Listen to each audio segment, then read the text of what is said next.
It is another food court night court. The makers of TGIFridays onion ring snacks, the ones you can buy to eat at home, well, they're in legal hot water tonight over claims the product doesn't contain real onions and misleads customers.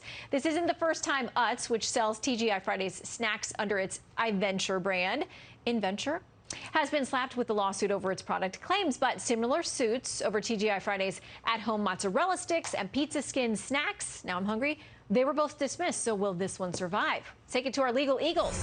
Civil rights attorney Robert Patillo and criminal defense attorney Brian Claypool. I'm guessing the two of you never thought you'd be fighting over onion rings, but we're glad you showed up. Well, maybe at a bar, but not on TV. That's true. Okay, let's start with Exhibit A. This is the complaint about these so-called onion rings. It says by labeling the product as onion snacks, consumers will get the false impression the product contains onions as an ingredient in an appreciable non-de minimis amount. Instead, the product is fried cornmeal. That's the first ingredient with added onion powder, a seasoning. Robert.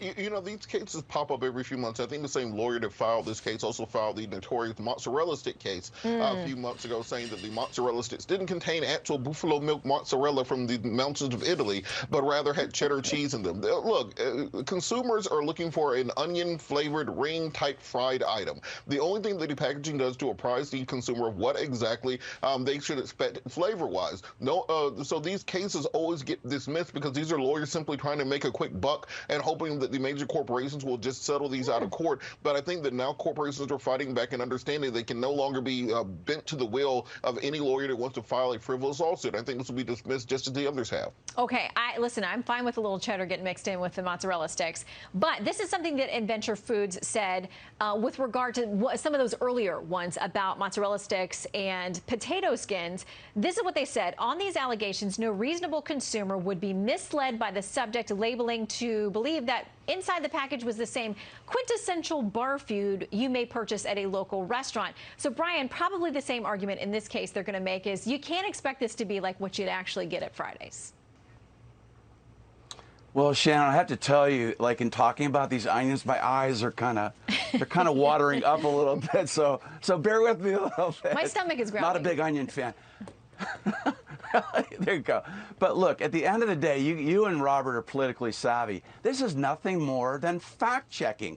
That's what we're talking about. This is about integrity in advertisement. It's about deceptive advertising. And when you have on the label, you have big bold letters, onion rings, and then get this, Shannon, the letters get a little smaller below that, snacks, and then guess what?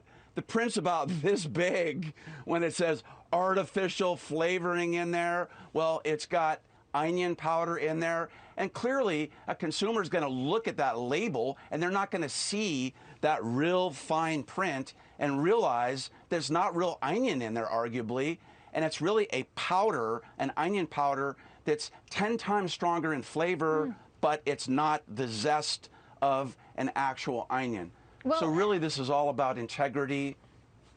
As most onion rings are. Most onion rings are about integrity. Okay, Exhibit C. This is also from the complaint. It says the defendant knows consumers will pay more for the product because the front label only states onion snacks instead of artificial onion flavored fried corn snacks, or, quote, does not have any real onions and does not taste like real onions. Robert, that's pretty brutal. Well, look, this is with the previous suits. Let's understand that if you bought the onion rings and they tasted like chocolate cake, that might be an issue because now you're being misleading the consumer as to what they can expect. But onion powder is a fine substitute for onion because you're still within the same flavor profile. And there's no requirement to put every single ingredient on the front label. That's what the back label is for. So the consumers have the opportunity to flip over the packaging, read what's on the back label, and make an informed decision. And unless there's something deceptive or there's something that which is meant to mislead, it's completely within the law, and every case is upheld this previously. And let's be honest, you are not getting these onion rings because you're worried about health concerns. I mean, this is not a health food. But you mentioned the ingredient list, and that's Exhibit D. So let's take a look. And it does tell everybody what's in there. Some of that I can't pronounce, but it does say cornmeal and onion powder and lactic acid and artificial flavors and colors and all kinds of stuff. So, Brian, is that disclosure not enough? It's not enough because of what I said earlier. It's the labeling. And let's get back to, look, if I want to buy hot fudge, for example, not fake fudge. I want real onion rings, not corn onion rings or onion powder rings. The labeling is deceptive because, look, especially with a single guy like me, I'm going to the grocery store or looking at something like that. You got to be kidding me if I'm looking down at those little special ingredients that are clearly deceptive. It ain't going to happen. Well, I may be just a human dumpster because all of that you mentioned sounds good to me. Hot fudge, onion rings, onion powder, all of it. But we'll track the case and see if this gets tossed like the others did, because this company is able to say this is a joke, as Robert argues. Okay, thank you both very much. Great to see you. Thanks, Shannon. Thanks, Shannon. Some good news before we say